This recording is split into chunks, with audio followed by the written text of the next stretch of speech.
Hi, welcome to the English Ed YouTube channel. This is Shankar. ఈరోజు APDSC English model question paper 16 చూద్దాము.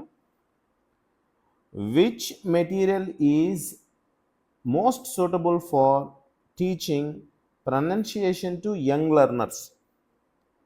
అంటే బిగినర్స్కి, young లెర్నర్స్కి pronunciation teach చేయడానికి కింది వాటిలో ఏ మెటీరియల్ సరైంది? A grammar textbook, audio recordings of native speakers. Audio recordings of native speakers అనగా ఫర్ ఎగ్జాంపుల్ ఇంగ్లీష్ అనుకోండి. ఇంగ్లీష్ లాంగ్వేజ్ ఎక్కడ మాట్లాడతారు? యుఎస్ఏలో, యూకేలో, అమెరికాలో, ఇంగ్లాండ్లో జనరల్గా మాట్లాడతారు, వాళ్ళ మదర్ టంగ్ అది. సో వాళ్ళు నేటివ్ స్పీకర్స్ అవుతారు. సో వాళ్ళు మాట్లాడినటువంటి వర్డ్స్కి సంబంధించి ప్రొనౌన్సియేషన్ ఆడియో క్లిప్స్, దాన్ని బి.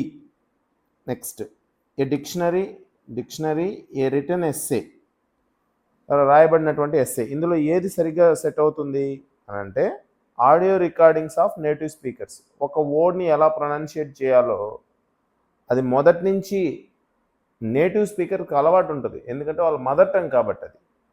కాబట్టి వాళ్ళు పలికినటువంటి ఆ రికార్డింగ్స్ని మనం ప్లే చేస్తే దాన్ని విని పిల్లలు, యంగ్ లెర్నర్స్, అప్పుడే బిగిన్ చేస్తున్న వాళ్ళు చక్కగా నేర్చుకోగలుగుతారు. Next identify the tone and mood of a passage discussing a social issue. ఒక సామాజిక సమస్యని డిస్కస్ చేస్తున్నటువంటి ప్యాసేజ్లో టోన్ అంటే ఏ విధమైనటువంటి టోన్ ఉండాలి అంటే చూడండి, ఫస్ట్ వన్ చూడండి, serious and sambar.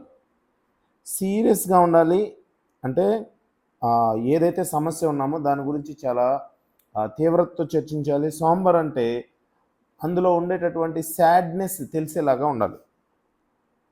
Light hearted and humorous, సాధారణంగా రాయాలి. హ్యూమరస్ అంటే నవ్వు పుట్టించేలాగా ఉండడం. క్రిటికల్ అండ్ సటారికల్, విమర్శనాత్మకంగా ఎగతాళి చేసేలాగా ఉండడం. ఇన్ఫర్మేటివ్ అండ్ ఆబ్జెక్టివ్, ఇన్ఫర్మేటివ్గా మరియు ఆబ్జెక్టివ్గా ఉండాలి. ఇందులో ఎప్పుడైనా సామాజిక సమస్యని సీరియస్ అండ్ సాంబర్గా అంటే అందులో ఉండేటటువంటి లోటుపాట్లని, తర్వాత వచ్చి ప్రాబ్లమ్స్ని డిస్కస్ చేస్తూ ఆ డిస్కషన్లో ఆ సమస్య పట్ల ప్రతి ఒక్కరికి ఒక బాధ కలిగేలాగా ఉండాలి. అప్పుడే దాని సీరియస్నెస్ తెలుస్తుంది. Which of the following is a characteristic of effective assessment? ఒక మంచి అసెస్మెంట్కి సంబంధించి లక్షణం కింది వాటిలో ఏది? Specific and timely, general and delayed, positive and encouraging, negative and critical. Specific and timely అంటే ఏ ఆబ్జెక్ట్ని అయితే మనం మెజర్ చేయాలనుకున్నామో ఆ ఆబ్జెక్ట్ని మెజర్ చేసేలాగా, అసెస్ చేసేలాగా ఉండడం. టైమ్లీ అంటే విద్యార్థికి ఎప్పుడు అవసరమో అప్పుడు అసెస్ చేసి దాన్ని ఫీడ్బ్యాక్ని వెంటనే ఇచ్చేయడం. జనరల్ అండ్ డిలేడ్, సాధారణంగా ఉండాలి, ఆలస్యమైనా పర్లేదు ఫీడ్బ్యాక్ ఇవ్వడం. పాజిటివ్ అండ్ ఎంకరేజింగ్, పాజిటివ్గా ఉండాలి అసెస్మెంట్ అనేది, వాళ్ళు ఎంకరేజ్ చేసేలాగా ఉండాలి. నెగిటివ్ అండ్ క్రిటికల్, నెగిటివ్గా ఉండాలి అంటే విమర్శనాత్మకంగా ఉండాలండి. ఇందులో most appropriate and specific and timely. Next choose the correct form of the adjective. This is the dash good book I have ever read. So ఇక్కడ ఏమడిగారంటే అడ్జెక్టివ్ కనుక్కోవాలి. ఇందులో గుడ్ అనే వర్డ్కి సంబంధించినటువంటి అడ్జెక్టివ్ ఏదైతే ఉందో good, better, best, well use చేయాలి. దీన్ని మనం రెండు రకాలు కనుక్కోవచ్చు. మొదటిది ఇక్కడ దా ఉందంటే ఇందులో మోస్ట్లీ సూపర్లేటివ్ డిగ్రీని యూజ్ చేసే అవకాశం ఉంటుంది. The best, the most, the worst, the finest ఇలా ఉంటుంది. సో ఇది ఈ బెస్ట్ అనేది రైట్ ఆన్సర్. మరొకటి ఏంటంటే ఇక్కడ ఏం చేశారు, this is the good book లేదా best book I have ever read. ఇప్పుడు చదివిన వాటన్నిటిలో కంటే ఈ బుక్ అని అన్నప్పుడు ఎప్పుడు కానీ సూపర్లేటివ్ వాడతాం. ఎందుకు? ఒకదాన్ని మరొక దాంతో కాదు కంపేర్ చేస్తుంది, మొత్తంతో మరొక దాన్ని కంపేర్ చేస్తున్నాం అనమాట. అప్పుడు ఏమవుతుందంటే రైట్ ఆన్సర్ సి అవుతుంది, బెస్ట్ అవుతుంది. చూస్ the correct article. I am reading dash book you recommended. ఇక్కడ ఆర్టికల్ ఏదంటే చూడండి, I am reading dash book, నేను ఒక పుస్తకం చదువుతున్నాను. ఏ పుస్తకం అది? యూ రికమెండెడ్, నువ్వు నన్ను చదవమని రికమెండ్ చేసావే ఆ పుస్తకం. సో ఇక్కడ ఏం చేస్తున్నాము, ఈ బుక్ని స్పెసిఫై చేస్తున్నాం లేదా పాయింట్అవుట్ చేస్తున్నాం, కాబట్టి ద అనేది రైట్ ఆన్సర్ అవుతుంది. So I am reading the book, నేను ఆ పుస్తకాన్ని చదువుతున్నాను, నువ్వు రికమెండ్ చేసావే ఆ పుస్తకాన్ని నేను. Next, dash students who study hard will pass the exam. Student అనేది ఒక కామన్ నౌన్. ఈ కామన్ నౌన్ ముందు అది ప్లూరల్ అయినప్పుడు మోస్ట్లీ దా యూజ్ చేస్తాం, ఏ అని యూజ్ చేయం. అయితే దా కూడా అన్నిసార్లు యూజ్ చేయాల్సిన అవసరం ఉండదు. ఇప్పుడు ఇక్కడ ఏమన్నారంటే ఎవరైతే బాగా చదివారో ఆ స్టూడెంట్ పాస్ అవుతారో అన్నారు. సో ఇక్కడ ఈ స్టూడెంట్స్ అంటే ఎవరు? Who study hard. సో ఈ స్టూడెంట్స్ని స్పెసిఫై చేస్తున్నారు కదా, పాస్ అయ్యే స్టూడెంట్స్ ఎవరంటే బాగా చదివిన వాళ్ళు అని, హూ స్టడీడ్ హార్డ్ అని. సో ఇక్కడ కూడా స్టూడెంట్స్ అనే వర్డ్ని స్పెసిఫై చేసి పాయింట్అవుట్ చేస్తున్నారు కాబట్టి దాని ముందు దా రావడం జరుగుతుంది. So right answer C.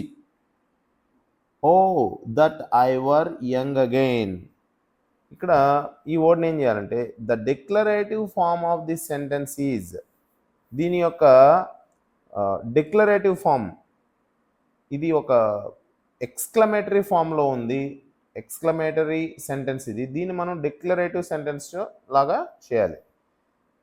First of all declarative sentence చేయాలంటే ఫస్ట్ సబ్జెక్ట్ ఉంటుంది, వర్బ్ ఉంటుంది, లాస్ట్లో ఫుల్ స్టాప్ ఉంటుంది. డిక్లరేటివ్ సెంటెన్స్, నేను oh that I were young again అని అంటే నేను మళ్ళీ యువకుడిని అయిపోయాను అని.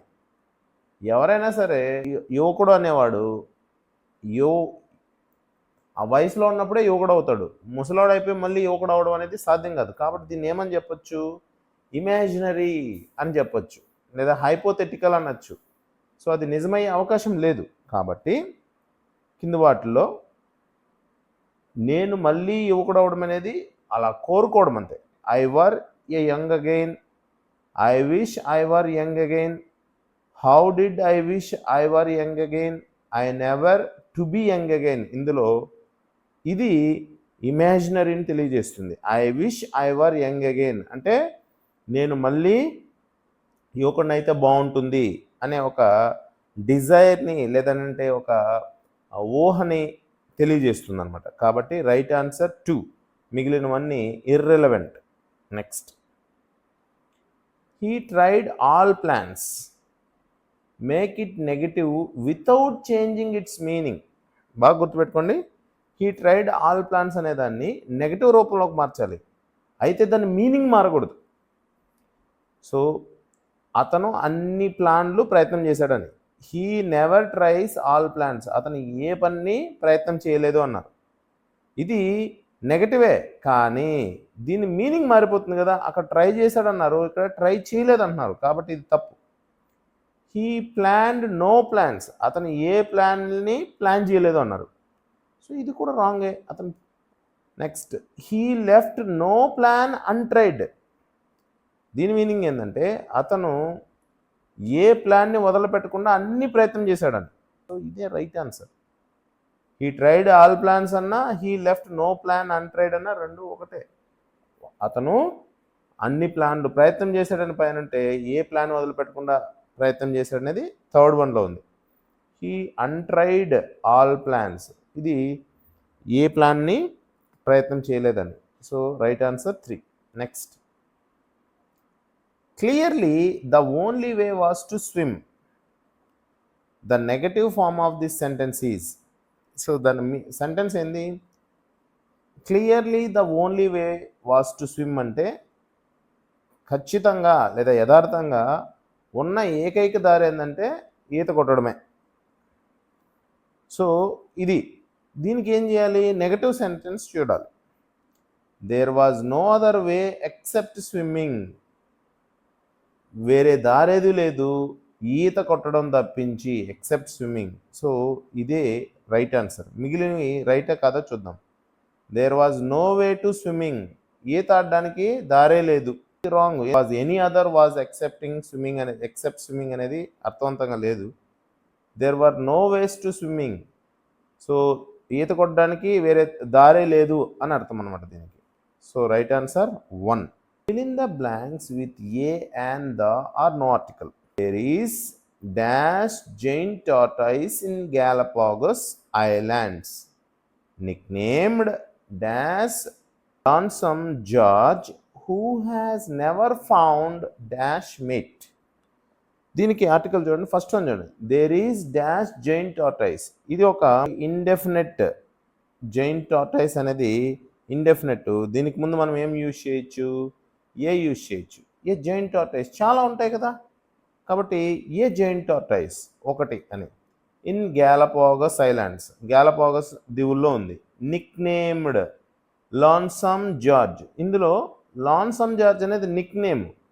ఎప్పుడైనా సరే నిక్ నేమ్కి టైటిల్స్ పదవులకి ముందు దా యూజ్ చేయాలి. సో ఇక్కడ దా వస్తుంది. Nicknamed the lonesome George who has never found mate. ఇక్కడ ఎటువంటి ఆర్టికల్ అవసరం లేదు. ఎందుకు అవసరం లేదు? ఇది జనరల్ కాన్సెప్ట్, అది అతని ఫ్రెండ్ అని. So a the no article ఎక్కడున్నది?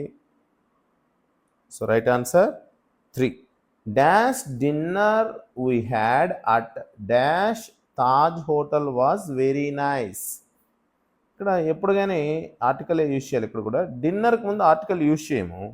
అయితే ఇక్కడ ఏమన్నారంటే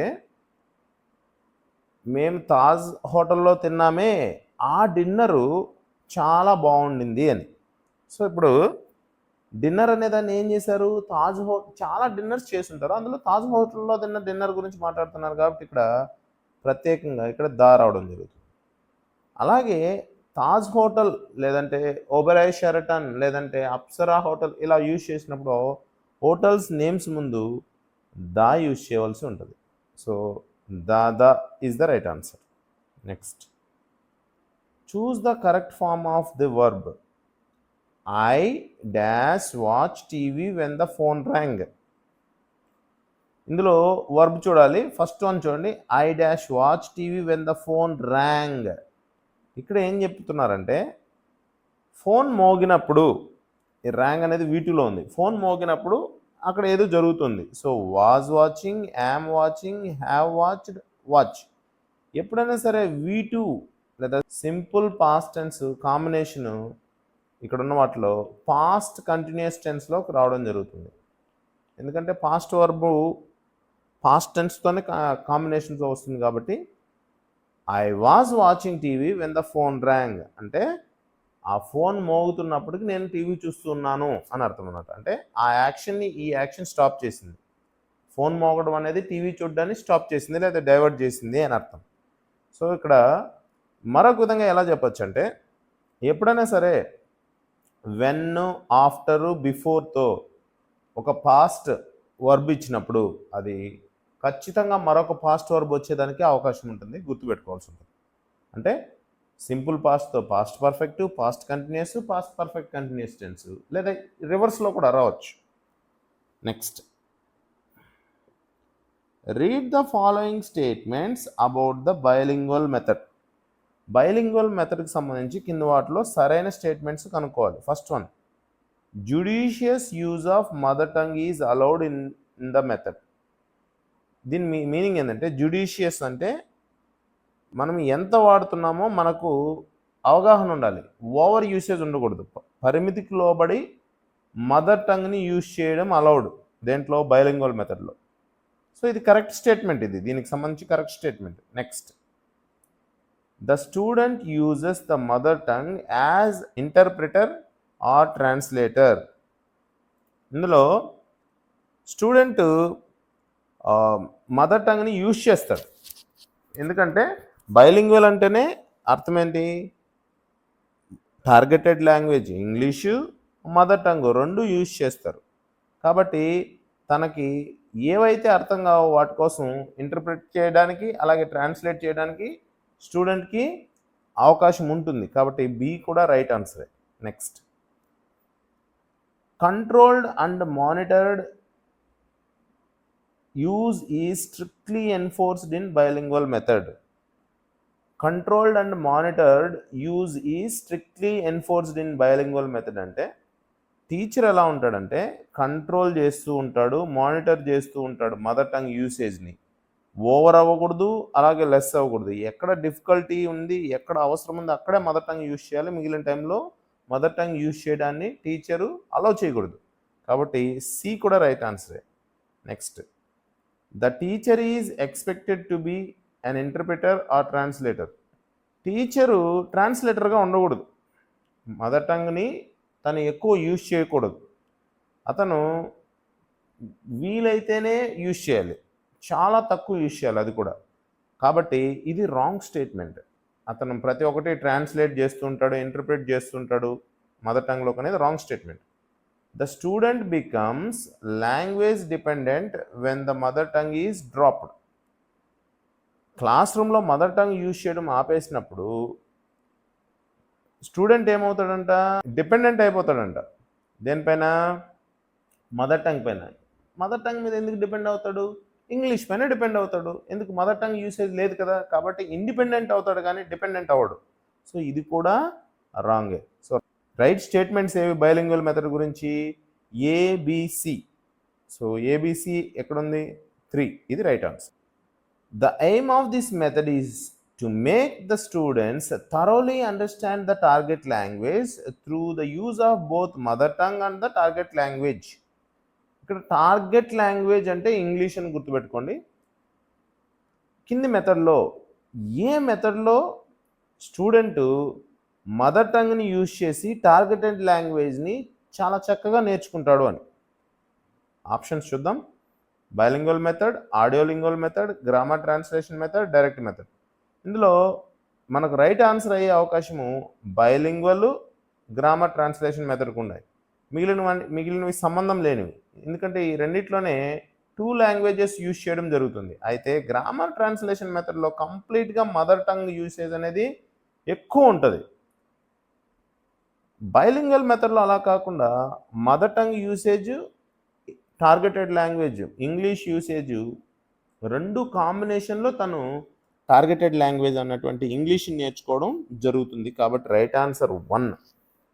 గ్రామర్ ట్రాన్స్లేషన్ మెథడ్ ఎందుకు కాదు అంటే ఇంగ్లీష్ యూసేజ్ అనేది చాలా తక్కువ ఉంటుంది, అందులో ఎక్కువ తెలుగే ఉంటుంది, ఎక్కువ మదర్ టంగే ఉంటుంది. Next, objectives of reading. కింది వాటిలో రీడింగ్ యొక్క ఉద్దేశం ఏంటి?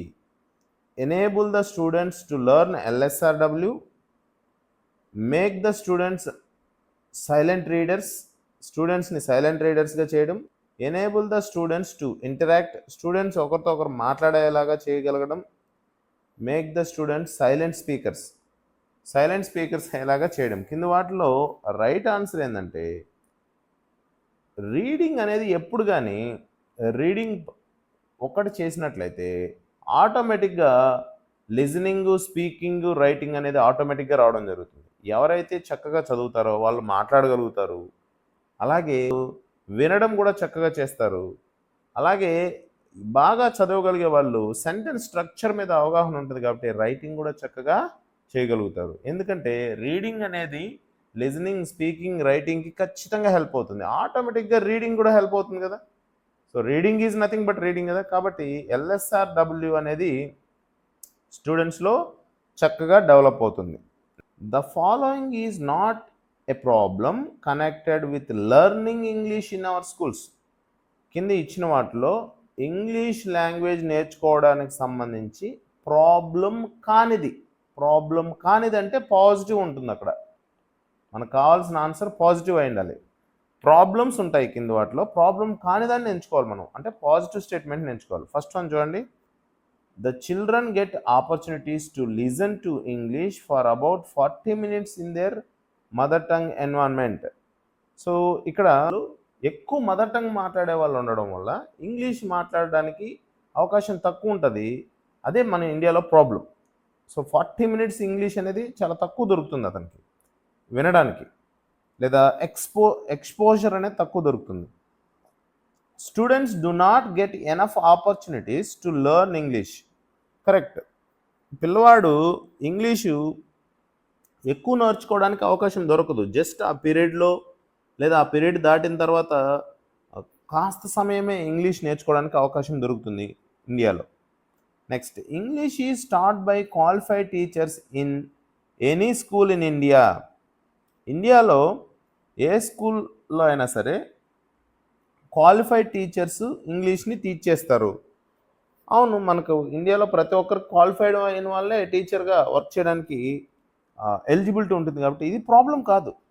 సో ప్రాబ్లం కానిదే కదా మనకు కావాల్సింది, పాజిటివ్ది కదా కావాల్సింది. సో రైట్ ఆన్సర్ ఇది. నెక్స్ట్ ఫోర్త్ వన్ చూద్దాం. The child learns to recall English. So విద్యార్థులు ఏం చేస్తుంటారంటే మాట్లాడేటప్పుడు లేదంటే రాసేటప్పుడు ఆల్రెడీ వాళ్ళు చదివిన దాన్ని లేదా బట్టి పట్టిన దాన్ని గుర్తు చేసుకుంటూ ఉంటారు. ఇది ఒక ప్రాబ్లం. జనరల్గా లాంగ్వేజ్ అనేది ఎలా ఉండాలి? ఫ్లూయెంట్గా, ధారాళంగా మనం ఏ విధంగా తెలుగులో మాట్లాడతామో ఆ విధంగా మాట్లాడగలగాలి, ఆ విధంగా రాయగలగాలి. అలా కాకుండా గుర్తు చేసుకోవడం అనేది లేదంటే బట్టి పట్టడం అనేది ఒక సమస్య. కాబట్టి right answer 3. Next, university grants commission was constituted on the recommendation of the. So university grants commission లేదా యూజీసీ కమిషన్ అనేది ఏ కమిటీ యొక్క రికమెండేషన్తో ఏర్పాటు చేయబడింది? Doctor S Radhakrishnan commission, Mudaliar commission, Kothari commission, Shri Prakasa commission. ఇందులో right answer doctor Radhakrishnan commission అన్నమాట. దీని ద్వారా యూజీసీ అనేటివి ఏర్పాటు చేయడం జరిగింది. అందుకే దీన్ని యూజీసీ కమిషన్ అని కూడా అంటారు. Next, the most important element to be kept in mind while using teaching learning material in the class room. Class రూమ్లో టీచింగ్ లెర్నింగ్ మెటీరియల్స్ని యూజ్ చేయాల్సి వచ్చినప్పుడు గుర్తుపెట్టుకోవాల్సినటువంటి మోస్ట్ ఇంపార్టెంట్ అంశం ఏంటి అంటే బ్యూటీ, అందంగా ఉండాలి. ఆ టీఎల్ఎం రెలవెన్స్, అవి సంబంధించినవి అయి ఉండాలి ఆ లెసన్కి. వాటికి కాట్స్ కాదు, అది కాస్ట్. తక్కువ ధర లేదంటే ధర తక్కువదే ఉండాలి. అవైలబిలిటీ, అందుబాటులో ఉండేదే ఉండాలి. ఇందులో బాగా ముఖ్యమైనటువంటి అంశం ఏంటంటే రెలవెన్స్. రెలవెన్స్ అంటే టీచర్ ఎంచుకున్నటువంటి ఆబ్జెక్టివ్కి సంబంధించినటువంటి లేదంటే ఉద్దేశాలకు సంబంధించినటువంటి టీఎల్ఎం ఉండాలి. నెక్స్ట్, నీడ్స్ ఆఫ్ ద చిల్డ్రన్కి అనుగుణంగా ఉండాలి. పిల్లల యొక్క అవసరాలకి లేదా ఆ లెసన్లో పిల్లలకి ఎక్కడ టీఎల్ఎం అవసరమో దానికి అనుగుణంగా టీఎల్ఎంని యూజ్ చేయాలి. అంతేగాని అవసరం లేని దగ్గర టీఎల్ఎం యూజ్ చేస్తే అది వేస్టేజ్ ఆఫ్ టైం అవుతుంది, ఆ టీఎల్ఎం ఇర్రెలవెంట్ అవుతుంది. కాబట్టి right answer 2. The materials used in the class room should be as far as possible authentic. Class రూమ్లో యూజ్ చేసేటటువంటి మెటీరియల్స్ వీలైనంత వరకు అథెంటిక్ అయి ఉండాలి. ఇక్కడ ఫస్ట్ అథెంటిక్ అంటే ఏంటో తెలుసుకుందాం. ఫస్ట్ అథెంటిక్ అంటే ఏంటంటే రియల్ లైఫ్లో ఉండాలి. అవి క్లాస్ రూమ్కి సంబంధించినటువంటివి అయి ఉండకూడదు. అలాగే మీనింగ్ఫుల్ రిసోర్సెస్ అయి ఉండాలి. మనకు క్లాస్ రూమ్లో వాటిని యూజ్ చేయడానికి కాస్త అర్థవంతంగా ఉండాలి. దీనివల్ల ఏం జరుగుతుందంటే ఫర్ ఎగ్జాంపుల్ ఒకటి తీసుకుందాం, ఒక న్యూస్ పేపర్ తీసుకుందాం. ఇది రియల్ లైఫ్లో మనం యూజ్ చేస్తాం, ఎందుకంటే మనం న్యూస్ చూడడం, చదవడం కోసం. అయితే దీనివల్ల ఏం జరుగుతుంది? న్యాచురల్ లాంగ్వేజ్ యూజ్ చేయడము, తర్వాత విద్యార్థి అలాంటి యూజ్ చేస్తే రియల్ లైఫ్లో తను మళ్ళీ రీడింగ్ పట్ల ఇంట్రెస్ట్ పెరగడము, ఇవన్నీ జరుగుతాయి ఆ న్యూస్ పేపర్ని మనం క్లాస్ రూమ్లో టీచింగ్ కోసం యూజ్ చేస్తే. సో ఇది అథెంటిక్ అంటే. ఇప్పుడు select the statement that do not fit the term authentic. Authentic సంబంధించింది ఏది అని ఫస్ట్ వన్ చూద్దాం. Audio materials that develop real communication. Audio materials అంటే ఆడియో రికార్డింగ్స్ అనమాట. ఏదైనా స్పీచ్కి సంబంధించి, రైమ్కి సంబంధించి ఏమైనా ఉండొచ్చు. ఇవి కమ్యూనికేషన్ డెవలప్ చేస్తాయి. ఇది క్లాస్ రూమ్కి సంబంధించింది కాదు. ఇది సాంగ్ కూడా అవ్వచ్చు, స్టోరీ అవ్వచ్చు. ఇది బయట జనరల్గా యూజ్ చేసేది. కాబట్టి ఇది అథెంటిక్ కానికి అవకాశం ఉంది. ఇది materials provided without spending any money. ఏ డబ్బు లేకుండా ఊరికే దొరికేటివి. యాక్చువల్లీ అథెంటిక్ అనేటివి కొన్ని ఫ్రీగా కూడా దొరకచ్చు, కానీ అన్నీ ఫ్రీగా దొరికేటివన్నీ అథెంటిక్ మెటీరియల్ అయ్యే అవకాశం లేదు కదా. కాబట్టి ఇదే రైట్ ఆన్సర్. ఇది అథెంటిక్కి సంబంధించని అంశం ఇది. Next, activity charts. For example activity charts class రూమ్కి సంబంధించిన బయట కూడా మనము ఉపయోగించుకోవచ్చు. ఫర్ ఎగ్జాంపుల్ పోలియో వ్యాక్సినేషన్కి సంబంధించి హాస్పిటల్స్లో డిస్ట్రిబ్యూట్ చేసే డిఫరెంట్ టైప్స్ ఆఫ్ చార్ట్స్, వాటిని మనం క్లాస్ రూమ్లో టీచింగ్లో యూజ్ చేసుకోవచ్చు. అవి అథెంటిక్ మెటీరియల్స్ అవుతాయి. Materials that create interest among the learners. చాలా అథెంటిక్ మెటీరియల్స్ విద్యార్థుల్లో ఇంట్రెస్ట్ని క్రియేట్ చేస్తాయి. ఎందుకంటే అవి రియల్ లైఫ్కి సంబంధించినవి, క్లాస్ రూమ్కి సంబంధించినవి కాదు కాబట్టి. కాబట్టి ఇది కూడా అథెంటిక్ మెటీరియల్కి సంబంధించింది. సో సంబంధించిన అంశం ఏదన్నా ఉందంటే అది second one. Primary function of language. లాంగ్వేజ్కి సంబంధించి ప్రాథమికమైనటువంటి విధి ఏంటి? Transmission of ideas, meaning, expression of feelings. ఏదైనా సరే ఐడియాస్ని కానీ, మీనింగ్స్ని కానీ, ఎక్స్ప్రెషన్స్ అంటే మనం ఏవైతే చెప్పాలనుకున్నా వాటిని, ఫీలింగ్స్ని వేరే వాళ్ళకి తెలియజేయడం. ట్రాన్స్మిషన్ అంటే పంపించడం అని, చెప్పడం అని. Communication and cooperation with other people as language is social. వేరే వ్యక్తులతో మనం కమ్యూనికేట్ అవ్వడం అంటే మాట్లాడడం, మనం ఏమైతే ఐడియాస్ ఉన్నాయో వాటిని మనం వాళ్ళకి చెప్పడం, బోత్ ఆర్ సేమ్ అవి. కోఆపరేషన్ ఆఫ్ పీపుల్, వ్యక్తుల మధ్య సహకారం ఉండడం, బోత్ వన్ అండ్ టూ రెండు, ఈ రెండు లాంగ్వేజ్కి సంబంధించింది. బాగా గుర్తుపెట్టుకోండి, ప్రైమరీ ఫంక్షన్ ఆఫ్ లాంగ్వేజ్ అనేది ఏముంటుందంటే ఐడియాస్ని, మీనింగ్స్ని, అలాగే ఫీలింగ్స్ని ఎదుటి వ్యక్తులతో పంచుకోవడం, కమ్యూనికేట్ చేసుకోవడమే లాంగ్వేజ్ యొక్క ప్రధాన ఉద్దేశం. So right answer 4. Thank you so much for watching this video till end.